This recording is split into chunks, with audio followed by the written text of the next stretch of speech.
Friends and enemies, welcome to Bad Voltage. What the hell episode is it? I like the energy. I don't like the memory, but I like the energy. You just blasted okay, full speed ahead.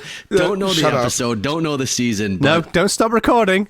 Keep going. Friends and enemies. We're not using. This is going in the show.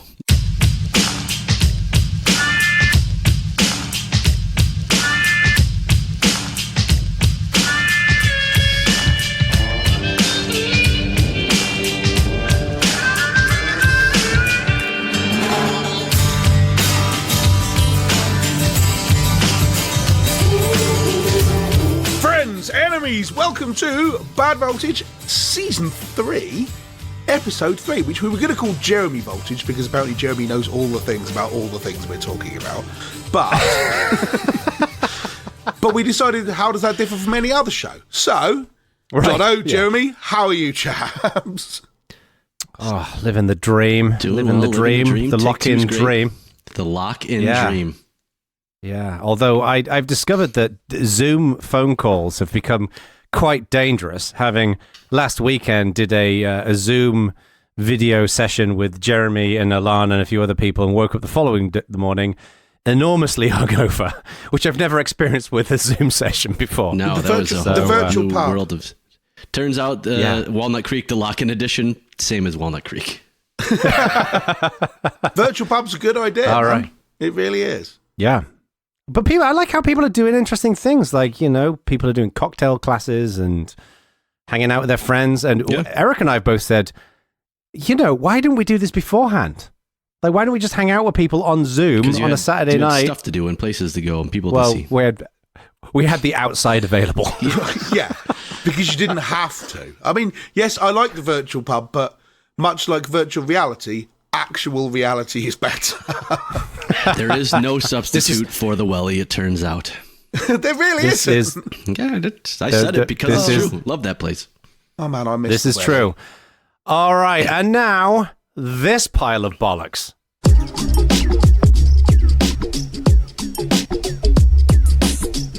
Okay, so we've got some gems for you this week. So it turns out this first one was suggested by Stuart, is that it's possible that the MMR vaccine may help to protect you from coronavirus. This isn't actually funny in itself, but Stuart just wanted to give anti-vaxxers a kick. So where's the comedic value in this one? I am confused. Basically, I just read the headline and just laughed out loud. I mean, I shouldn't really. It's a very unkind approach for me to take, but, that's what you get, okay?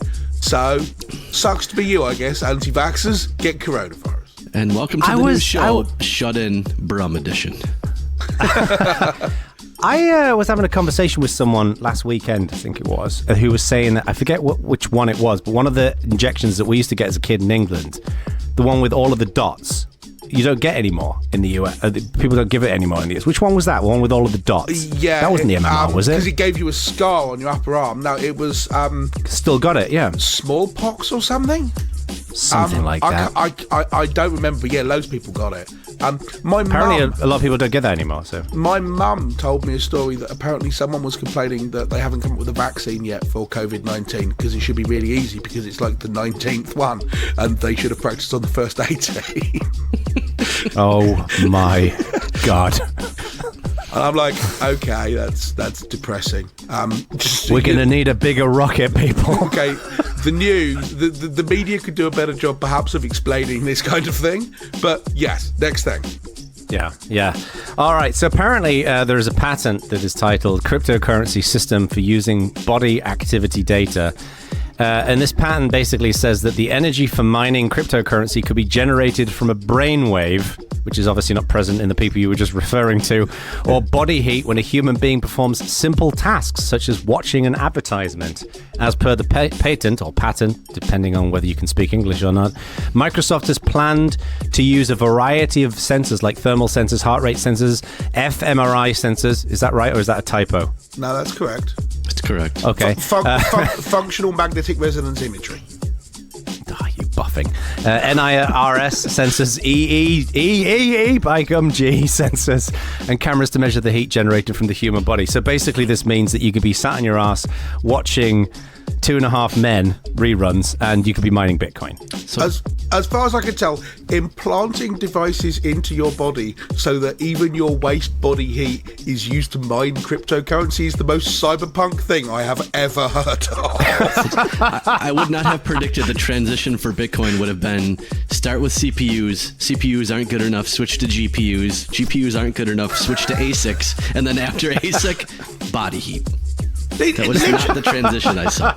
It's honestly, I mean, just imagine in your heads, if you will, a picture of Morpheus going, can turn a human being into this and holding a battery up. That's literally what this is. It's not even a joke anymore. I hadn't thought of it that way, and now I'm a little concerned. Yeah, but is this going to be like sticking a solar panel on a roof in Coventry? I mean, it's not going to work really very well. Sorry, Coventry again. I was going to say, a pattern is forming here. Yeah, I don't know. Also, a friend of mine, Joey Hess, moved to Coventry, I just discovered recently. And Based Joey on your is glowing the most recommendation, I assume? Yeah. Well, he was already in England. I didn't realize he'd moved to Coventry, and he's like the most American person you've ever met, so he's almost certainly rampaging Coventry as we speak. He must have done something very bad in a previous life. He was born, if that counts. All right, let's move on. So apparently, like in these moments of coronavirus, we all have had to make sacrifices. We've all had to put aside our comforts to join in with the cause. And our good friends in Belgium have been urged to eat fries twice a week because apparently the coronavirus has created a massive potato surplus.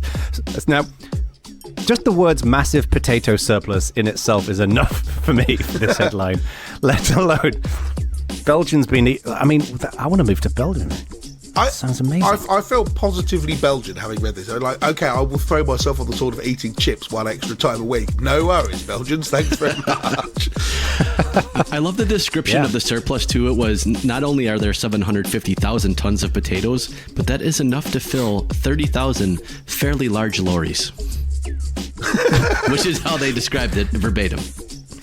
Yeah, it's very difficult to visualize massive quantities of potatoes, apparently. Massive quantities of potatoes could be the name of the show.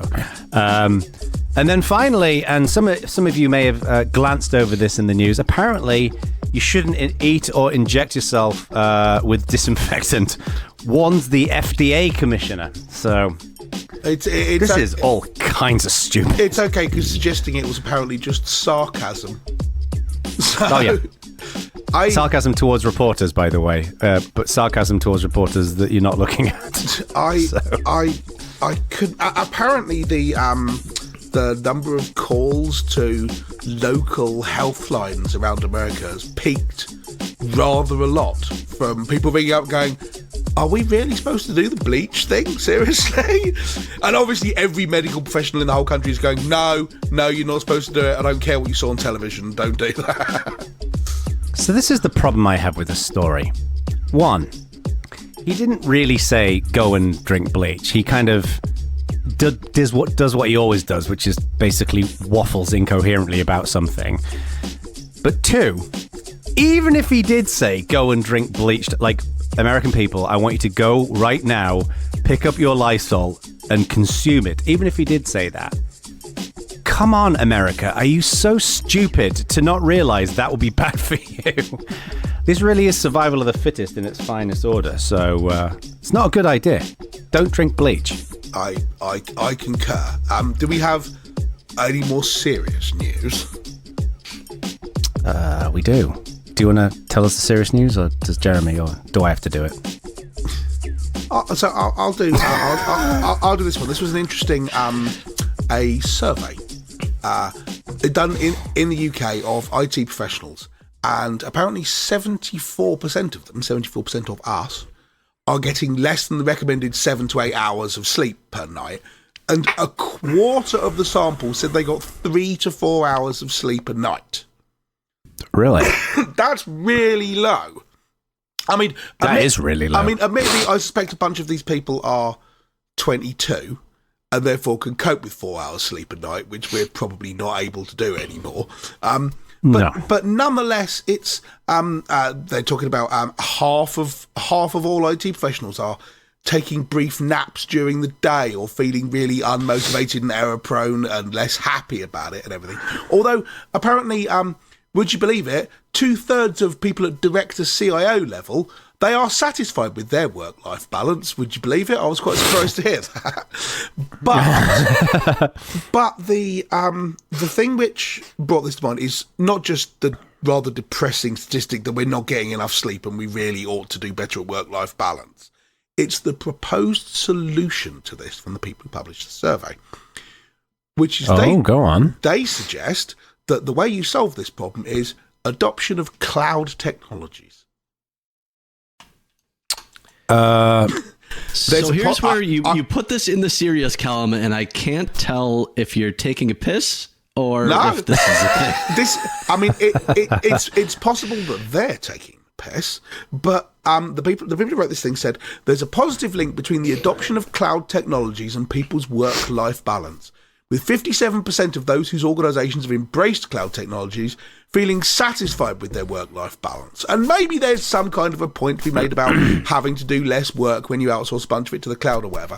But tacking it on the end of, and we might disagree with that anyway, but tacking that on the end of a survey saying people aren't getting enough sleep makes it sound a great deal like their proposal for the fact that your kid woke you up 3 times last week is to go to work and adopt Kubernetes. I would posit a slightly different reason behind this.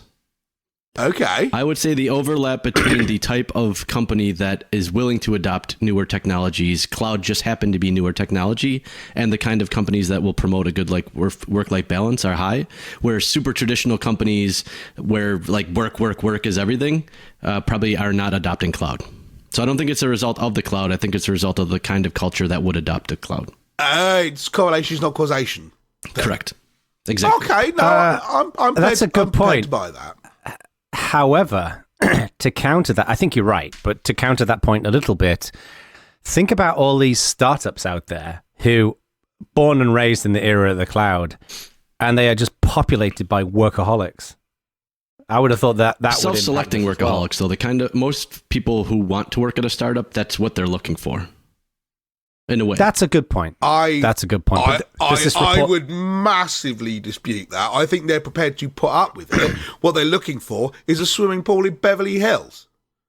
I don't think anyone goes, you know, what I want to do is work a 19-hour day and sleep under my desk and do a 6-month death march, at which point some CEO founder bloke gets $300 million and I get to go and work at startup too.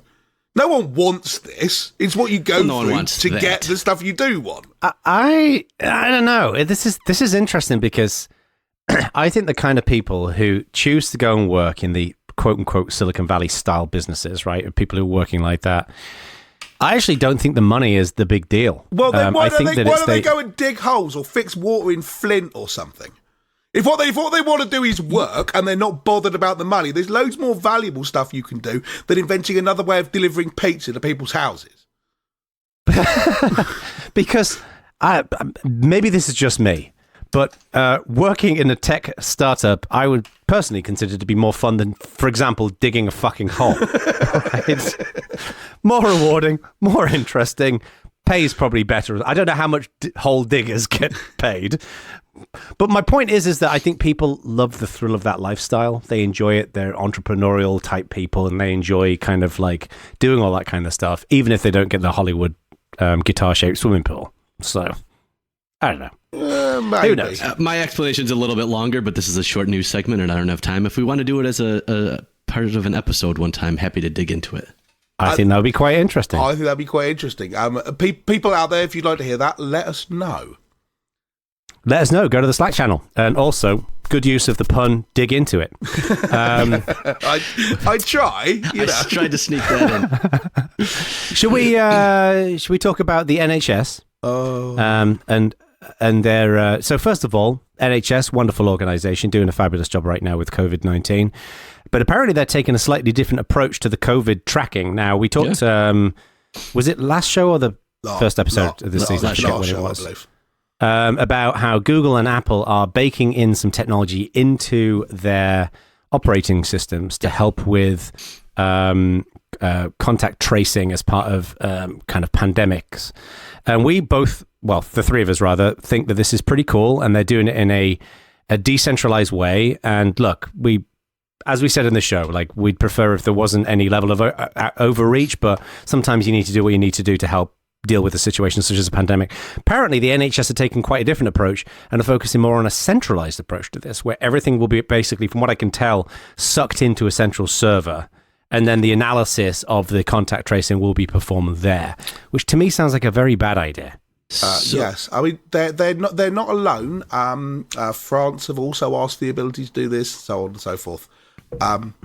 The issue is, I mean, there are certain benefits to having it centralized, but the downside of it is that they're being pretty disingenuous about it, because there were memos released where ministers in the UK government said, well, what we want really from this, if we're going to build up this big thing, we want the ability to de-anonymise users. We want to be able to find exactly who people are.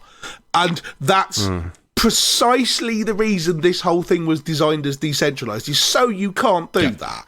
Because once you've got this huge database, no one will ever turn it off. And so Apple and Google and the original DP3T proposal was explicitly designed so that someone can't use it for this. The thing I find really interesting here is there wasn't a ton of information in this article from a technical perspective, but it is very rare that the United States-centric corporate solution is the super privacy-focused solution, and the European solution is not. It's like the tide-changing thing. I'm very astounded at this. I have to say, and this is probably be massively unfair to Google, but I'm willing to bet that Apple are one of the major drivers of this. Like, their privacy record has been pretty decent in recent years. And the details of it are coming out. It's actually kind of an interesting implementation plan. What they plan to do initially is just offer an API that's the same on iOS and on Android, before then baking it into the OS level. And you would need to be a government approved app to even access the APIs.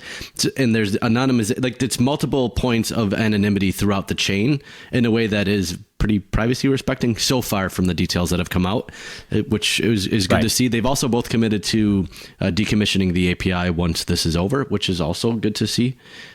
Yeah. Wow. And do we know when it's going to come out? No. They want to release the API in next month, I believe, May. The answer is soon, but no one's actually announced dates, and obviously apps need to be built on top of it, and so on and so forth. Gonna take a little while. Big fan.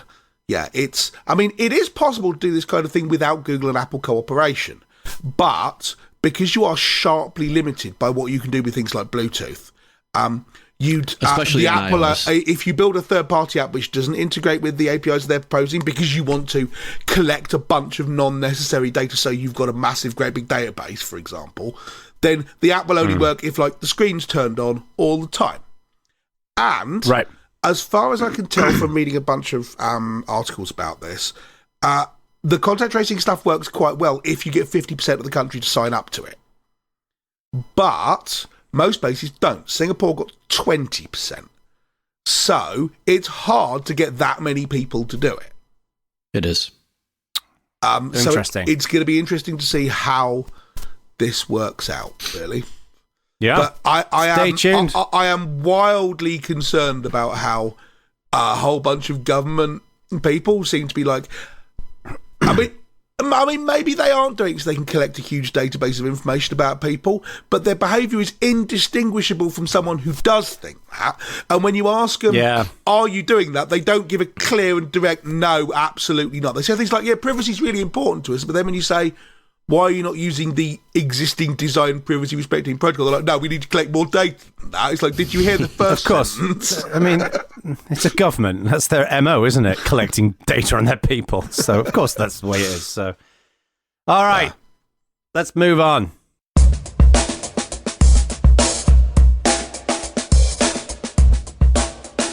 So, as we discussed on the last episode, we're going to discuss on this episode digital fiat currency. So Stuart and Jono asked me to do a little bit of a brief intro just to get you up to speed on what we're going to talk about and make sure that we have kind of that common language established, if you will. So what is fiat currency? Fiat currency is government-issued currency that is not backed by a physical commodity like gold or silver, which was the case for most currencies until somewhat recently, but rather by the government that issued it. So the value of fiat currency, to be clear, is derived from the relationship between supply and demand and the stability of the issuing government. And what that really means is there's no intrinsic value. So before, say when we were under the gold standard, the note was backed by a physical bar of gold somewhere. That is no longer the case. And this is now the case for most modern paper currency, be it in the US or the euro or almost all of them. So because of that, fiat currency gives central banks greater control over the economy because they can print at will how much they would like to print, which would not be the case if they needed to go somehow procure gold, especially in a time like this. Yeah, because there's a limited amount of gold, right? Right. Yeah. So just to clarify things, what that means is fiat money only has value because the government maintains that value, and if both parties on either side of a transaction agree on that value. So it's a lot of trust there. In fact, the word fiat comes from Latin and is translated roughly to "it shall be," right? So. I thought it was shit automobile. It's not about the cars. I knew you were going to say that. You can I don't use have many fiat currency fiat jokes. to buy a fiat. Yes. All I've got is that one, and fiat stands for found in a tip. That's it. Those are the two fiat jokes that I've got. Anyway, Fix it again, Tony. we have three fiat jokes. Okay. So now that we understand fiat, what is money really conceptually, and what you want out of money in general is to store value, something that can provide a numerical count, something that will facilitate exchange, and something that's fungible. What might not be as obvious though is you also want it to be convenient and have a measure of freedom and anonymity, right? So that brings us to cryptocurrencies. What's a cryptocurrency? A cryptocurrency is a digital asset designed to work as a medium of exchange that uses strong cryptography to secure financial transactions, control the creation of additional units, and verify that transfer of assets. They're always decentralized, and many times they will use a blockchain. Why do I cover this? Because we're not covering cryptocurrencies. So I want to make sure you know what cryptocurrencies are, and make sure you understand that we are in no way, shape, or form covering cryptocurrencies today. So if you tuned in to hear about Bitcoin, sorry, wrong episode. We're not going to discuss that at all. So what are we going to discuss? We're going to discuss digital fiat currency. So let's distinguish a few things, because when we initially started talking about this, I know Stuart had some questions, let's say. So I think part of what we need to do is distinguish between nice way of describing it. digitization of fiat currency and digital fiat currency, because they actually aren't the same thing. So federal notes are essentially money that your government owes you. The digits in your bank account are really representative of what your bank owes you. And that is not the same thing on multiple axes. So by changing to actual digital fiat currency, this kind of revised role, if you will, of the payment system would lead to individuals holding money at the central bank, not at a commercial bank. So there's been, I don't know what you want to call it for this conversation. Let's call it mobile money or e-money or whatever. This has been around for, at this point, decades almost. And it's backed by various trust accounts, and it's not underpinned by a government. And that's what you need to understand. So there's no central bank involved. It is a representation of monetary value held at a private company. So as it stands today, So I'll give you an example, play the role. and then, go ahead. I'm going to play the role of the listener who doesn't know anything about this, just by coincidence. Yep. So $100 in your bank account, it's the bank's commitment to that money. It's not from the government. Digital fiat currency, that $100 would be with the central bank for your government, and it would be a direct commitment to the government, correct? No, it would be issued by the central bank. So let me give you an example of what it would be now and if this existed. So now you have a pound or a dollar, whatever, which one of the two of you it may be, and you put that into PayPal or you put that into Venmo. That is not a physical dollar being stored at Venmo. It is Venmo's promise that you gave them $1. It is a Venmo dollar that is only spendable in a way that Venmo says it is spendable, and it's a private company. Right. When you spend it, Disney if bucks. somewhere takes, Venmo bucks, if you spend it, they then convert it to $1 and you spend that dollar. What true digital fiat currency would be is a digital coin is created. And if you were to use Venmo, you would transfer that actual digital coin that was created at the central bank to Venmo, where it would still be digital fiat currency. It would not be Venmo bucks. It would be actual currency there. So from your perspective, Ak, the spend would not change from your end. In fact, it would be completely transparent, but the underpinnings would have very real consequences in a whole bunch of ways. So I understand this correctly. If I transfer some money into PayPal and then use PayPal to buy something on eBay, yep. What I'm actually doing is I say to PayPal, I've transferred some money. They just put a number in a database somewhere. And then when I buy a thing on eBay with my PayPal account, they're essentially deducting money from their own bank account to the amount.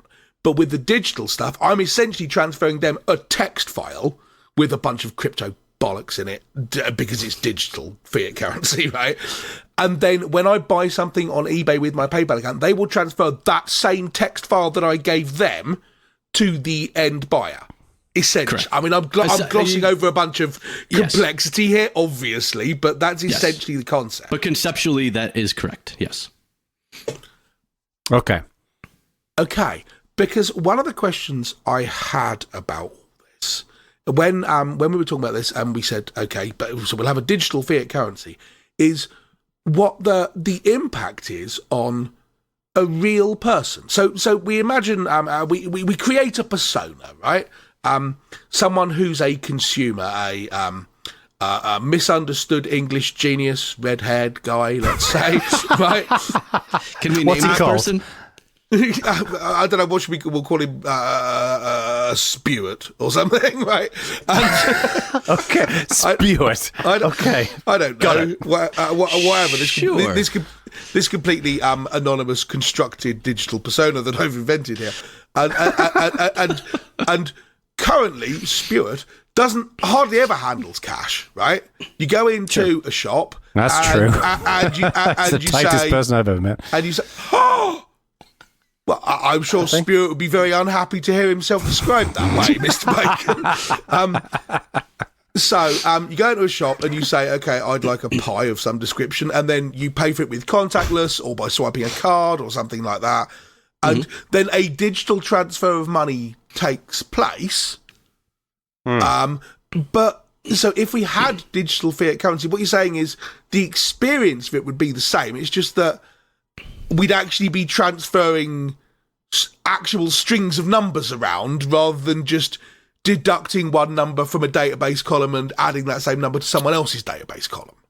So I guess from a experience perspective, or if you consider that a workflow, it wouldn't change, but it would.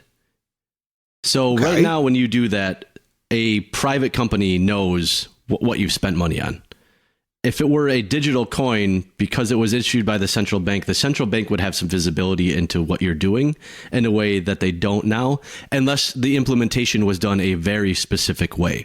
So what you're seeing now is this isn't theoretical. A whole bunch of countries have actually done this.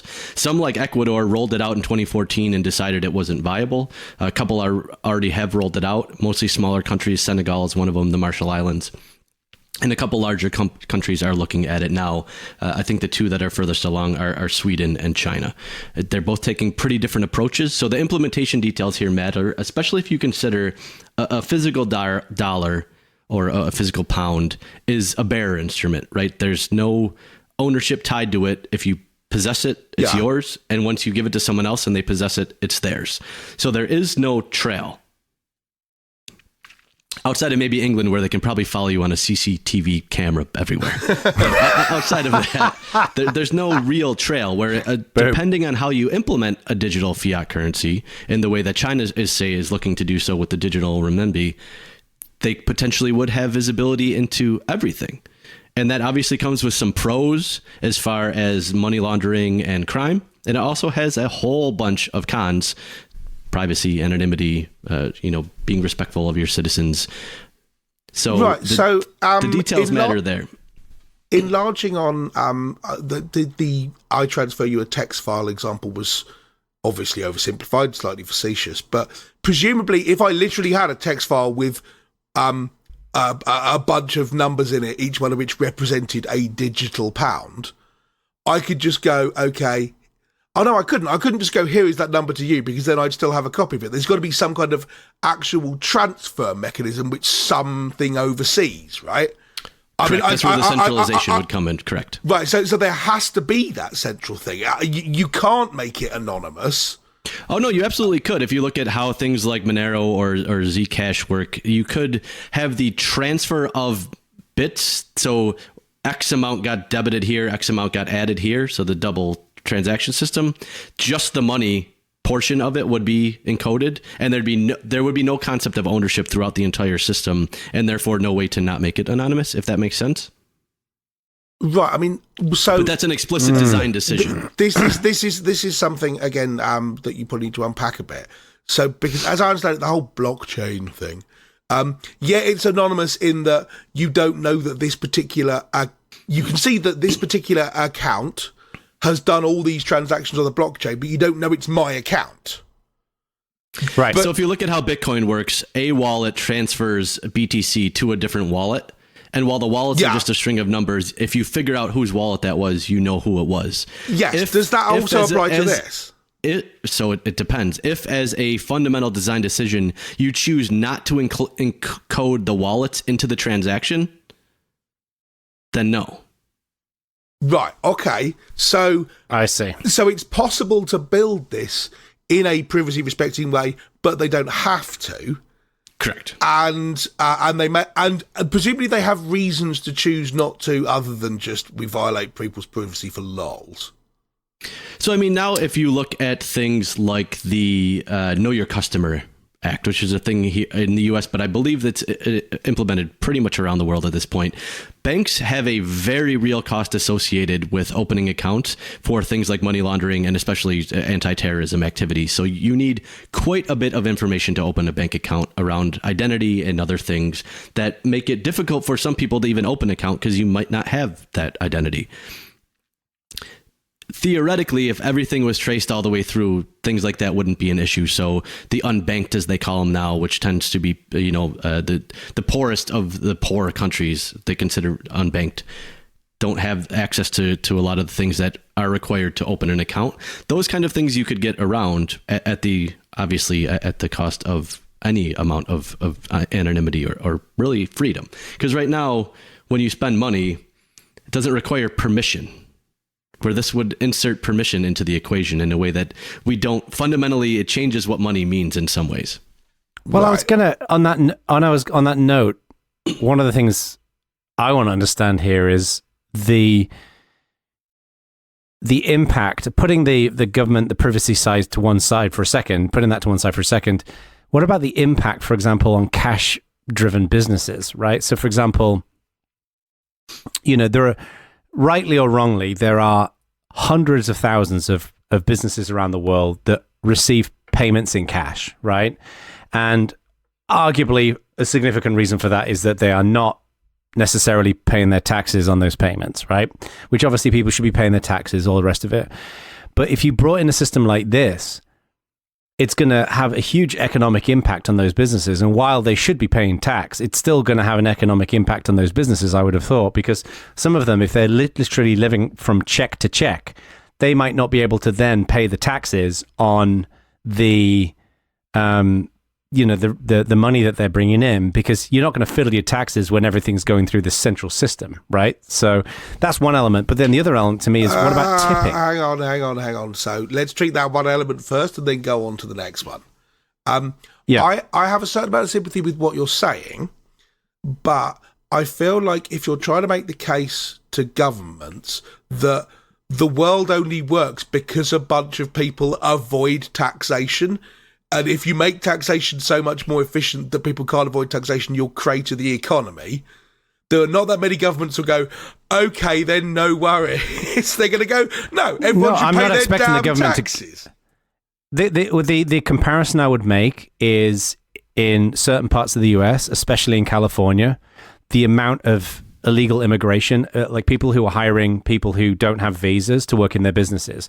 Now, if you were to have one of those big claws that's in one of those arcade machines and was to come out of the sky and pick those people up and put them back in another country, even though those people should have gone through the legal immigration system and there's lots of discussion around that, it would still have an impact on those businesses. So what I'm saying is, I'm not saying you shouldn't do this. What I'm saying is I'd like to understand what will be the economic impact on those businesses, because a lot of those businesses may end up shutting down because they can't afford to pay the taxes. I think it makes sense to unpack two ways, at least in my opinion. The first would be I would not foresee any country ever going from where we are today to this in a day.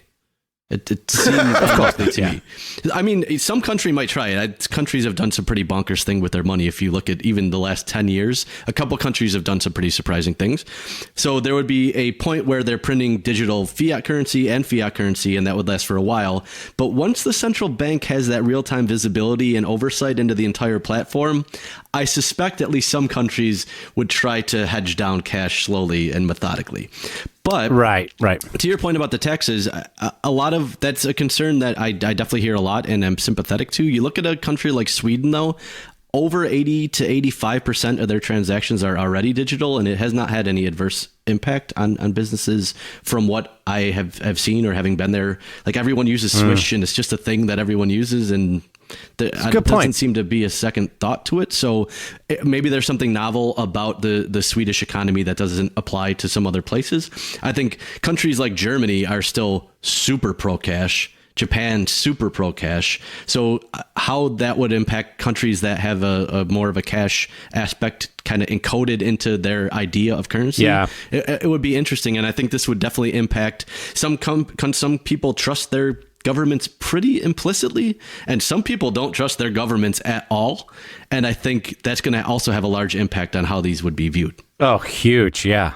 Like, there's this kind of crowd out there of people who are super suspicious of the government. They bury silver in their walls, and they have cans and cans of macaroni and cheese, and in case of the pandemic and all the rest of it. It's going to be very difficult to get Sweden's on board with this. Swedish people tend to trust their government. People from Singapore tend to trust their government. People from the US, less so. It'd be very difficult to bring this in the US. I don't know. And the other thing as well would be, what about? I mean, look, this is by all means probably the narrowest element of this, but I just think about things like when you go for a drink at a bar, just leaving a tip on the bar, and sure, you can tap it into the machine and all the rest of it, but there's something so personal about the action of, I think, like, whether you're giving some money to a busker or giving some money to some homeless people, who, like, a homeless person's not going to be there with a credit card scanner or something along those lines. These are all big things. Already countries where you'll see buskers with QR codes next to them, and they want you to scan and pay them with Alipay or. Buskers, yeah, but homeless people, I'd be very surprised. Although I discovered recently that a lot of homeless people have cell phones, which I didn't know about. Didn't think that was a thing. I mean, from my point of view, the problem with tipping is not necessarily that it feels so personal to do it. It's that if you include your tip as part of paying, then what happens is the restaurant owner trousers it, and the person who actually did half the work of carrying it out to you doesn't see $1. Well, we don't know that. We don't know it, but certainly I invite you to go and ask. We have no data to. I mean. But this is going to vary from restaurant to restaurant massively. Yeah, it's by definition. Yeah, of course it is, absolutely. But you essentially, you're eliminating the possibility. Well, that's why I like tipping people with cash, because but that's exactly if there the is point. going to be, I don't want the owner getting it. Or yeah. To me, what's even worse is, we pool all the tips at the end of the night, and then Janine, who's shit at her job, has to get some money, as well as Roger, who's really good at his job, or whatever. However it works. I think a lot of vitriol. Both of your examples, strong tipping opinions, are interesting because they both suggest a bunch of places don't necessarily pay all the tax they need to, and that's what keeps their business running, and things like tipping and so on. They both suggest that there's quite a lot of unregulated economic activity which we kind of wink at, because if we really crack down on it hard, it'd screw everything up. And I think that's an extremely plausible story to tell. And as far as I can tell, one of the big promises with digital fiat currency is that it makes sure that everything's tracked and everything's above board and everything's in a ledger. And eliminates the possibility of doing things outside the big picture, precisely because otherwise your business would fall apart. And obviously there's quite a compelling story to be told to government or the central bank that, yeah, they definitely want insight into absolutely everything. But if you insist on everyone having insight into everything, you've heard the phrase work to rule, right? Where someone does their job to the letter of the description of their job. And it's quite an effective alternative to a strike. Because if you actually go on strike, you don't get paid, or the union have to pay you out of union coffers. They have to pay you strike pay, which means that a strike can't go on for that long because the union runs out of money. But if everyone works to rule, you can't fire someone for doing their job as literally as possible, but it's got the same effect as a strike, which is that everything seizes up, right? And it feels a bit like the promise of digital fiat currency is that it makes all monetary transactions essentially happen on a work to rule basis. You know, every T must be crossed and every I must be dotted. And if you do that, no one gets anything done because they spend all the time faffing around with money. So once again, I think it depends a little bit on the implementation, I think. But I think part of why you're seeing a couple of countries move a little bit quicker than they had initially anticipated was the threat of something like Libra. If there were suddenly a fiat-ish currency that was well accepted and recognized by a whole bunch of people that was not controlled by a government, what does that mean for especially smaller governments who, I think the U.S. is going to be a reserve currency for some amount of time. Currently, the renminbi is gaining some clout in that space as well. Yeah. But for some of the smaller currencies, if your government suddenly has no say in monetary policy because no one cares about your dollar anymore, they're just all using Libra. From a country's perspective, that's a pretty significant thing, which is why I think countries reacted so negatively to Libra.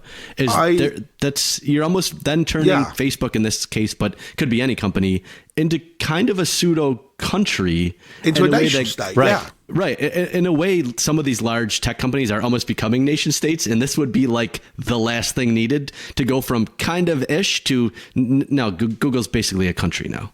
Yeah, I mean, I said earlier that the mining Bitcoin with your body energy was the most cyberpunk thing I'd ever heard, but no, fragmenting the world up into corporations and countries not meaning anything anymore because it's all run by corporations, that's the most cyberpunk thing I've ever heard, because that's literally what all of cyberpunk is about.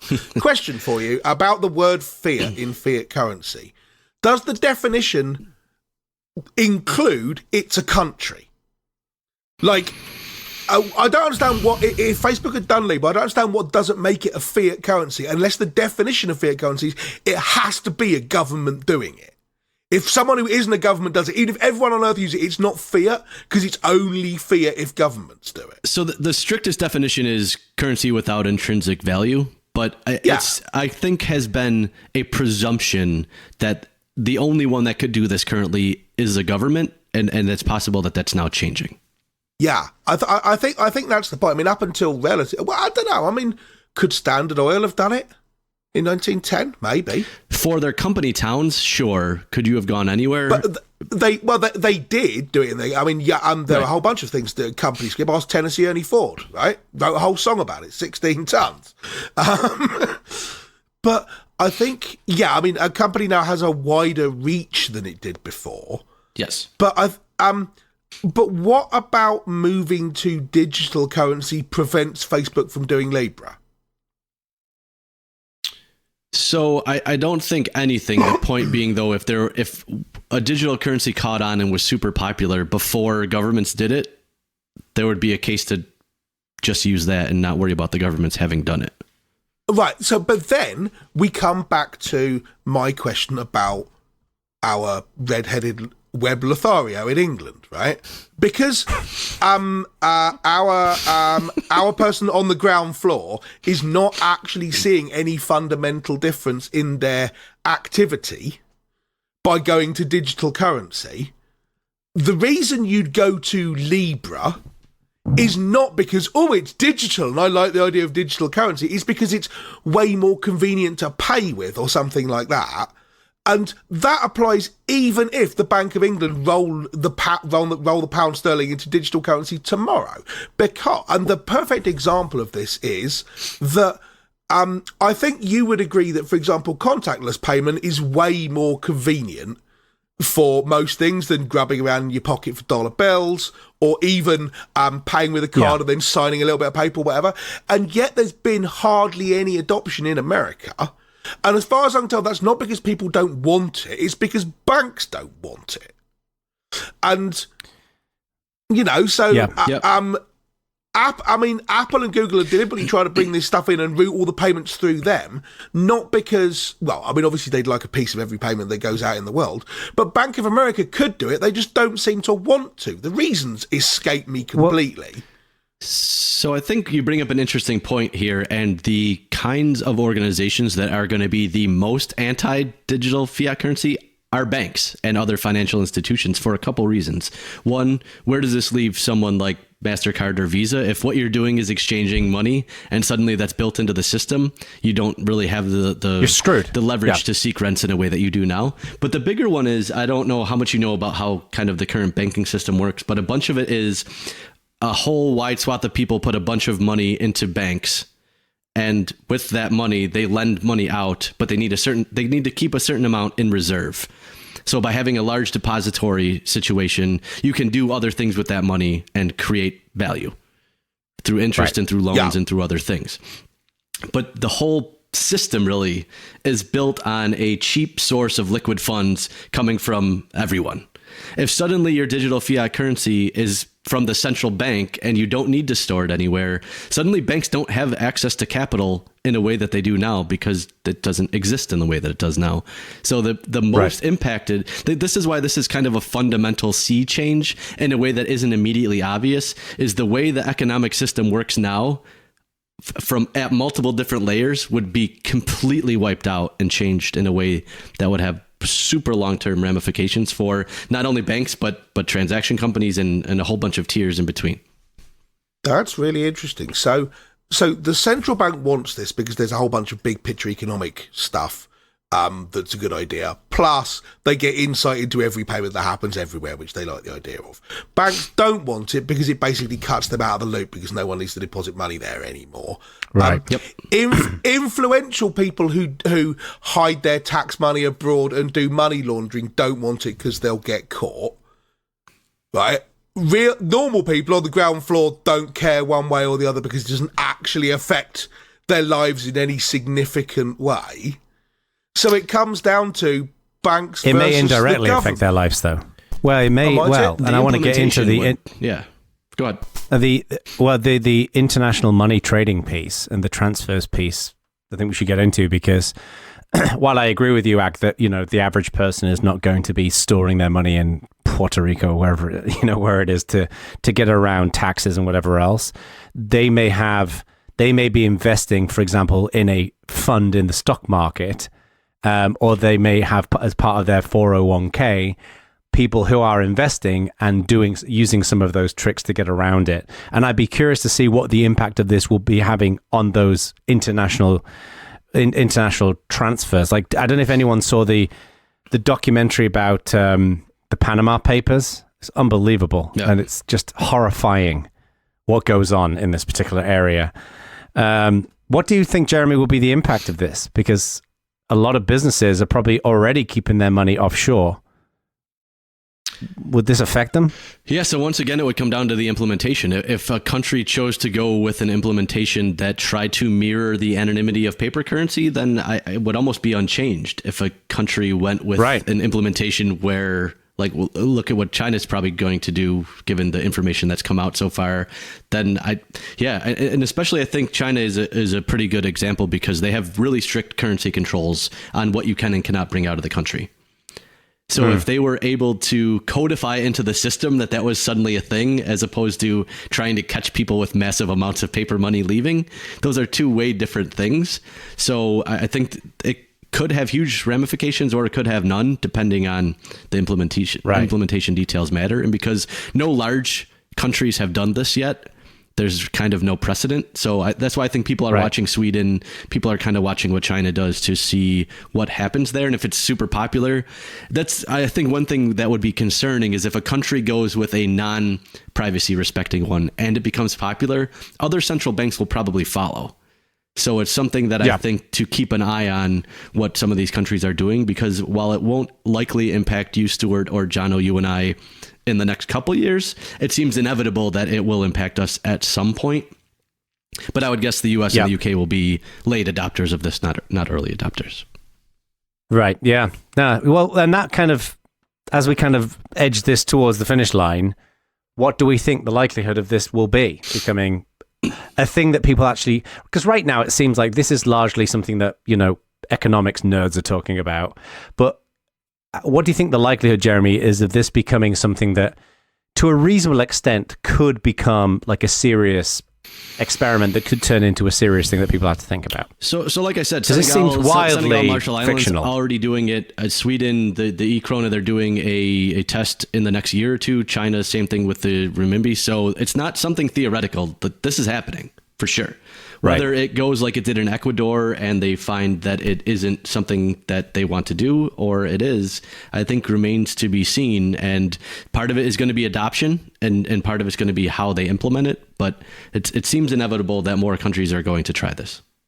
You Which can is why I totally think it's interesting see. to talk about. Yeah. And you can absolutely see the attraction from the government, right?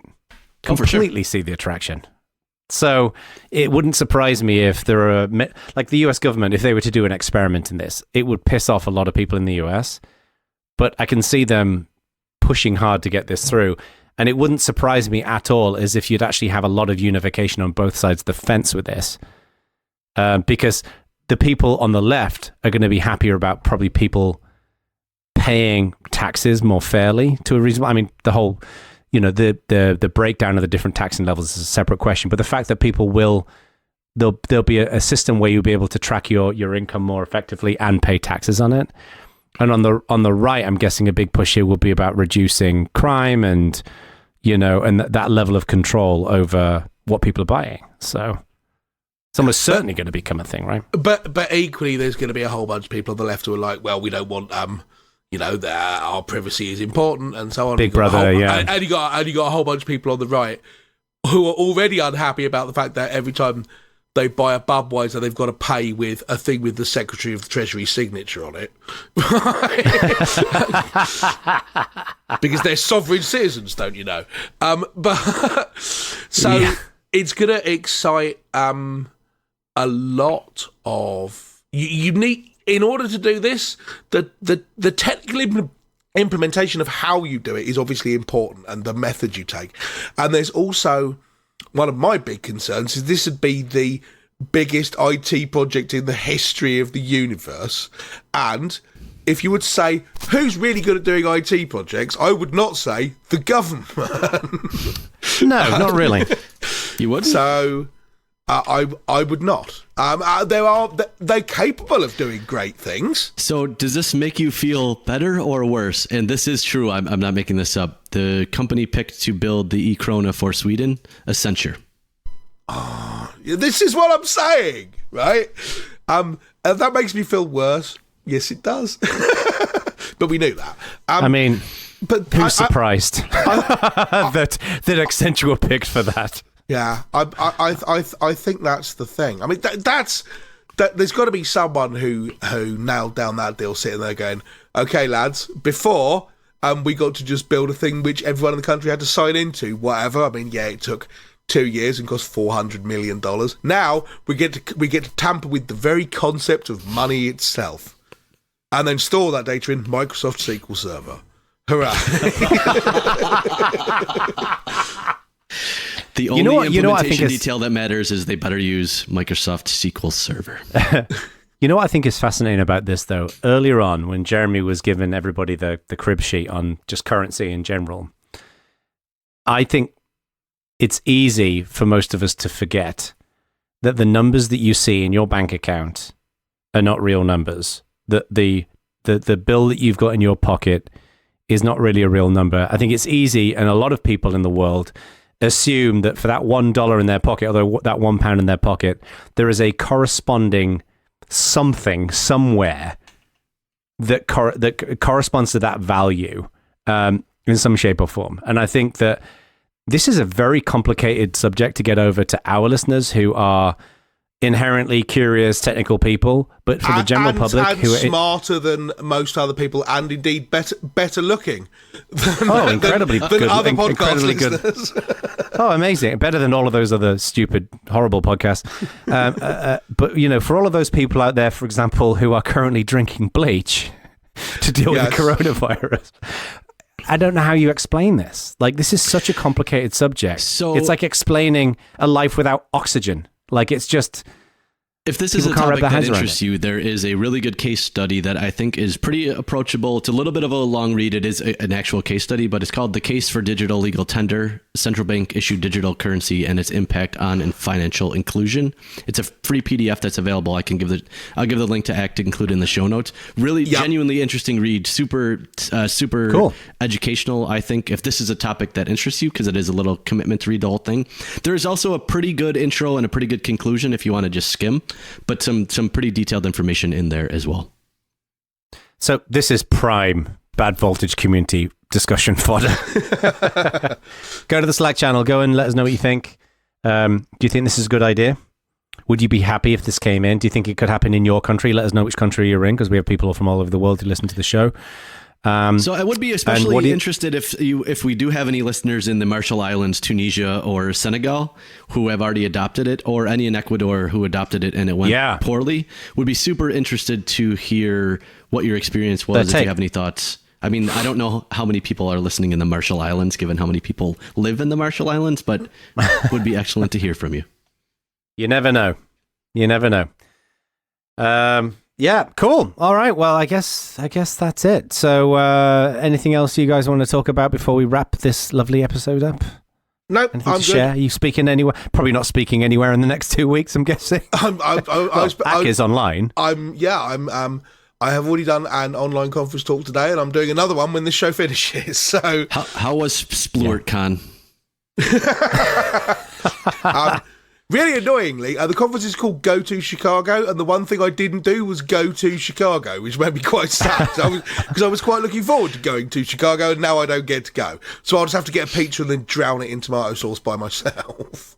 That's so Chicago pizza, delicious. As a New Yorker, not pizza. What is this whole deal with New Yorkers have got such a weird obsession about that they're the best pizza? I've had way better pizza outside of New York than inside of New York. And I know he's going to say, well, you've not had the right pizza. Go on. I'm sure California Pizza Kitchen is delicious. I feel like people in actual Naples would take issue with this whole idea that New Yorkers think they own the concept of pizza. Oh, man. The best pizza I've ever had was in Florence. Good grief. Yeah, Florence and Rome both have amazing pizza, to be honest. So I'm on board with good alternative pizza. It's fine. Wow, that was the most dismissive thing ever. I'm really impressed. Is it Chicago where the Aviary is? Yes. Is that in Chicago? Thought so. So, amazing cocktail bar. I've not been there. Jeremy's been there. This is the place my daughter was going on about, I think. Because she it's owned by Ackett's, who he does Alinea as well, one of the better restaurants around. Yeah, she was because she was terribly annoyed that I got to go to Chicago and she didn't, and she was like, "You have to go to this place and then tell me about it." And now I'm like, "Lol, not going." You would have definitely gone to that place, I imagine, but no. Yeah, they have a cookbook that we just bought recently. I know Jeremy's got it. I do, and it's $85 for this book. Also, it is not a cookbook because no one's going to go and acquire a quail egg to make a fucking cocktail. Okay, it's so complicated. These recipes are outrageously complicated, but the book is super cool and about half the price of an actual drink at Aviary, so it's great. All right. It is one of the most beautiful objects I've ever purchased is that cookbook. The photography is really a cool astonishing. Book. Yeah. If you drop $85 on a book about cocktails and everything, you don't really want to open it up. It says the first one is vodka and Dr. Pepper, and that's the end of it. That would be brilliant, actually, if someone makes a cookbook of just the complete trash, but with amazing beautiful I'll tell you, imagery. somewhere on my list of dreams, if my 6 numbers come up or whatever, I'm gonna. You know how you go to a restaurant and you think, oh, there's so much stuff and I can't decide which to pick it. I'm gonna open a restaurant and you open the menu, it just says egg and chips, and that's literally all you sell. Just one thing. That's just all you do, and there's none of this decision paralysis about the menu. You just open the thing and it just says, meatloaf. Or it could be, noisettes of lamb and a red wine coulis if you like, right? Just one thing is the point. You know what, kids? Stay in school, because you too can have big dreams like Mr. Langridge. I like my dreams. They're great. Right, okay, that's the end of the show. Nice. Thank you very much for listening. See you later.